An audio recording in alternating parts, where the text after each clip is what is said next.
qualifications here. Otherwise, I'm afraid they will be needless and mistaken. Guilt or self-doubt on some people's part. Let us say nobody in this room would commit the mistake I have in mind, but someone that you tell this to might.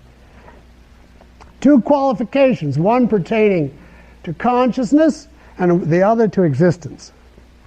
First of all, in today's irrational world, it is easy to imagine a perfectly good, virtuous child being brought up atrociously by parents and teachers, being filled with so many contradictions and subjected to so much injustice and irrationality that he ends up as an adult with a seriously breached view of existence, of other men, of himself.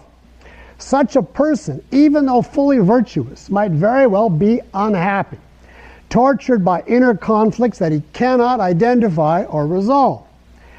Add to this the fact that psychology is in a primitive state so far. We're still in a complementary sense, the best I can say is the pre-Socratic era of psychology, if we've even hit Thales.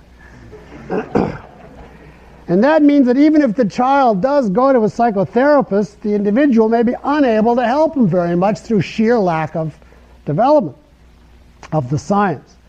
Under these conditions, everyone can easily imagine an honest, virtuous, hard-working person who nevertheless cannot achieve metaphysical pleasure as his inner leitmotif. I have no difficulty imagining such a phenomenon for a moment.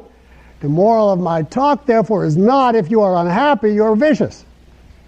Now, of course, I want to say that I think that an honest individual, whatever his conflicts, is happier by far than his dishonest counterpart. But that doesn't mean that he necessarily feels the basic happiness of Rourke. Now, I regard this, even though it's a very real phenomenon, as a temporary cultural problem, not a philosophic issue. Its root is the corrupt society that we live in and the primitive state of psychology.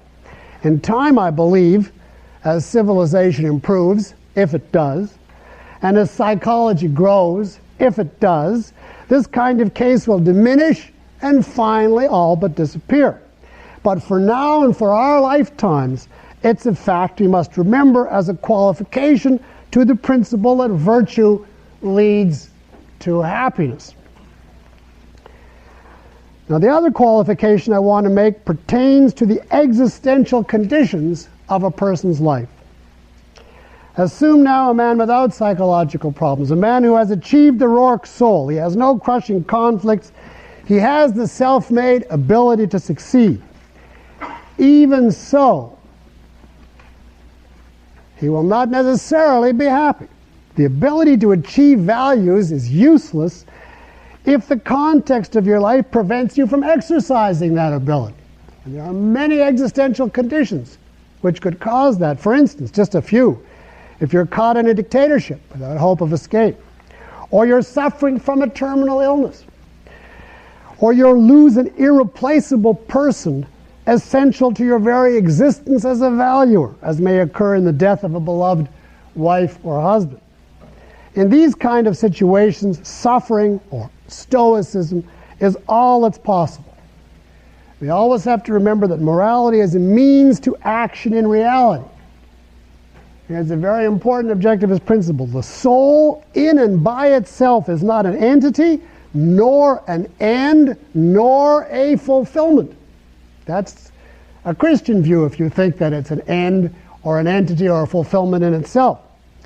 Character alone, therefore, moral character alone, in other words, deprived of the necessary existential context, will not produce happiness, not even metaphysical pleasure. Who is the obvious example of that in Ayn Rand's writings? Who had the soul, well, I was thinking of Leo because Kira tried to escape. In other words, to put it in its simplest form, there is no joy in being alive if you cannot live. So I would say, to sum up these two exceptions, virtue does ensure happiness in the metaphysical sense, except when life itself becomes impossible to a man, because for one reason or another the pursuit or achievement of values becomes impossible.